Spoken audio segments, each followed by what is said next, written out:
Cross the hands over the breast, here, so. Straighten the legs a little more, so. And call for the wagon to come and take her home. Her mother will cry some, and so will her sisters and brothers, but all of the others got down, and they are safe. And this is the only one of the factory girls who wasn't lucky in making the jump when the fire broke. It is the hand of God and the lack of fire escapes. The name of that poem was Anna Imroth, and it was part of Carl Sandburg's series Chicago Stories, published in 1911. This is one of the 4 poems by Sandburg we'll be looking at today, and we want to thank you for joining us in facing reality for social justice as we explore some of his thoughts. This was a time after the turn of the last century when the scandals of dangers of working in the factories, in the mines, in the garment industry, these started to hit popular consciousness. Working people obviously knew what it was like to work in those jobs, but it became more of a national concern. It didn't necessarily help the working conditions, but the general concern started to become a challenge to those running things. Few, if any, of the owners of those sweatshops and death traps were ever convicted of negligence. Even a major expose, like Upton Sinclair's 1906 novel, The Jungle, which was a searing indictment of working conditions in Chicago stockyards, got turned into a national concern for food safety. Nothing wrong with food safety, but the socialist Sinclair's concern with working people seemed to have gotten lost in the dust. Our next poem from Sandburg is called Fences. Now the stone house on the lakefront is finished, and the workmen are beginning the fence. The palings are made of iron bars with steel points that can stab the life out of any man who falls on them. As a fence, it is a masterpiece, and will shut off the rabble and all vagabonds and hungry men and all wandering children looking for a place to play.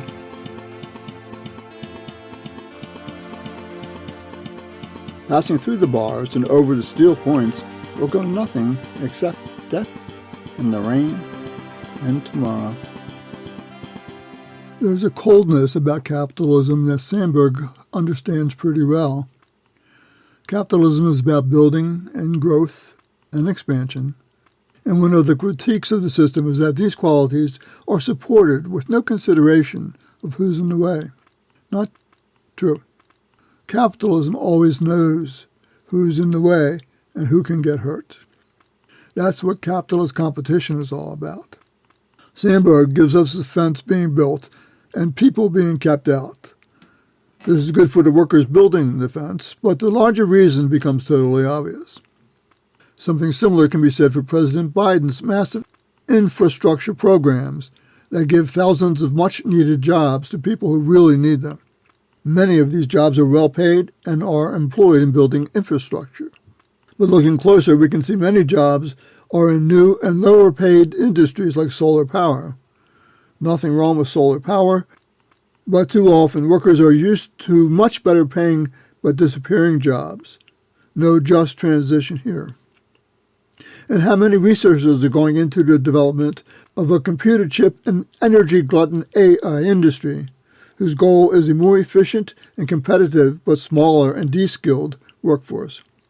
The implications of Sandburg's fence need to be better understood. The builders control and the workers build. Is there a contradiction someplace here?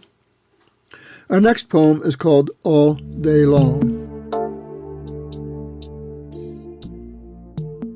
All day long in fog and wind, waves have flung their beating crests against the palisades of adamant. My boy, you went to sea long, long ago. Curls of brown were slipping underneath his cap. He looked at me from blue and steely eyes. Natty, straight and true, he stepped away. My boy, he went to sea. All day long in fog and wind, the waves have flung their beating crests against the palisades of adamant. One of the things that is really nice with the early Carl Sandburg poems is the way that he can set a context and an extremely personal tone within a line or two. The poem we just heard, All Day Long, does that for me at least. A poem of longing and loss and pride all wrapped together. A boy goes to sea, but in his own way becomes a part of nature. It's really priceless. Our next and final poem is called Masses.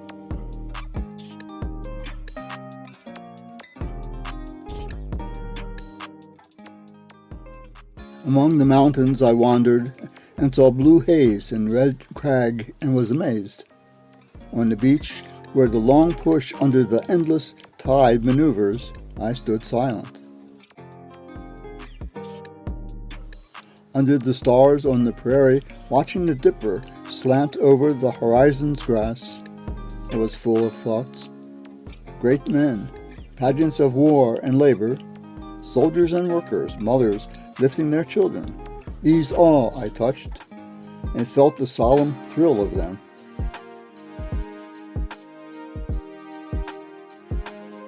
And then one day, I got a true look at the poor, millions of the poor, patient and toiling, more patient than crags, tides, and stars, innumerable, patient as the darkness of night, and all broken, humble ruins of nations. Sandburg was a pro-worker socialist. His center of gravity was the working people of his country. He had been a journalist, had driven a milk wagon, and had been a farm laborer as well.